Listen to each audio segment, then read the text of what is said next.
Ganun sir, sabi ko sa na, sobrang happy. Kasi nga, bihira lang to eh. Back to back ha. At saka, probinsya pa. Hindi ka tulad ng NCR, maraming player doon nakatambak.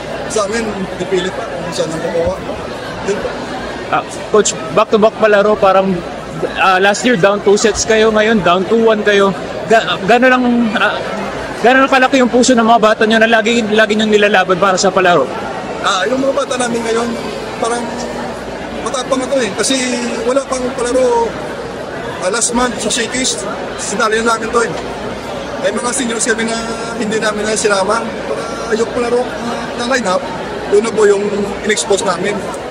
Yun po, nag-silver kami sa Shakey's. Pero okay lang. Kasi yung preparation namin para naman sa palarong patansa. Yun po, malaking bagay at tulong po na na-expose kami sa Shakey's papuntaan nito sa palarong patansa.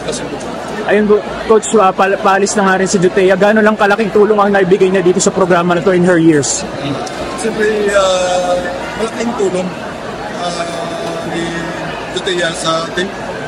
Kasi nakikita ng mga team niya sa team paano tuturuan, paano ganito gina-guide po para umakyat sa juniors na galing as parents. Paano yung training, paano yung lahat. Coach, si player of the game doon na 10 blocks lang naman ang player of the game performance. Gano'n lang kalaki yung potential nitong batang to? Ngayon, marami ng school na gano'n rin kayo na eh. Siguro na wala pang plano kung saan. Yung hirap abugin kung saan sa talaga school. Enjoyin nyo na lang po hanggat nandito pa sila. Thank you po.